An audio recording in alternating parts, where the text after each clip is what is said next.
lại nhập qua phong thom về cái vi ban mà ra đây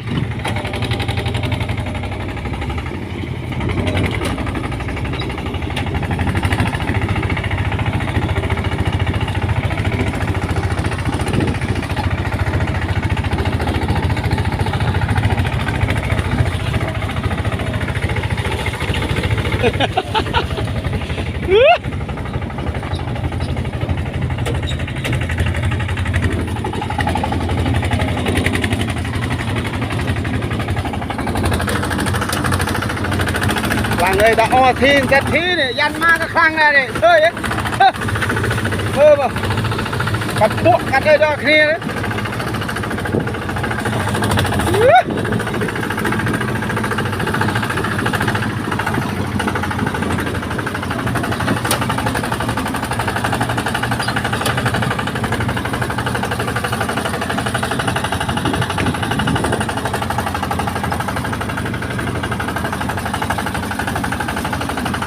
để ban chui tiền sân rộng rẻ với trăng một ban rồi mà ôi miền chui tiền cho món ruồi gì ô hả sờ này giờ bị plei mẹ này ruột cái đó à sờ được cái này à tay mày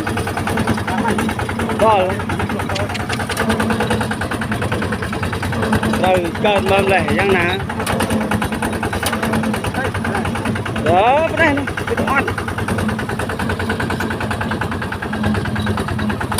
con này mình chơi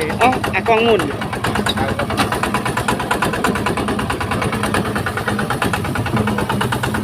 rương với miếng anh trẻ rương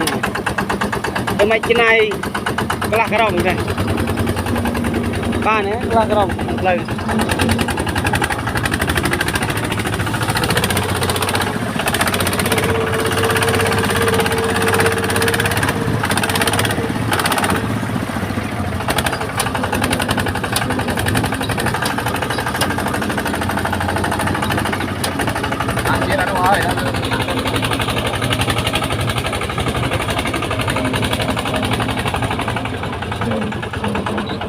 kinh bèo gần đó mẹ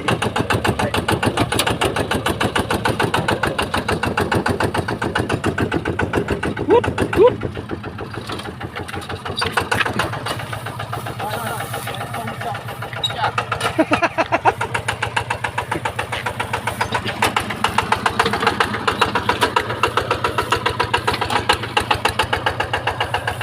sang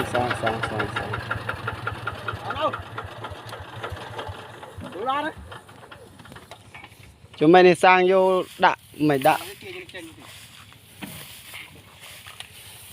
men trueเลยបងប្អូនបាទនឿយទាំងយប់នឿយទាំងថ្ងៃបើយើងនិយាយឲ្យពិបាកស្ដាប់ថាធ្វើទាំងយប់ធ្វើទាំងថ្ងៃណាខែនេះហើយ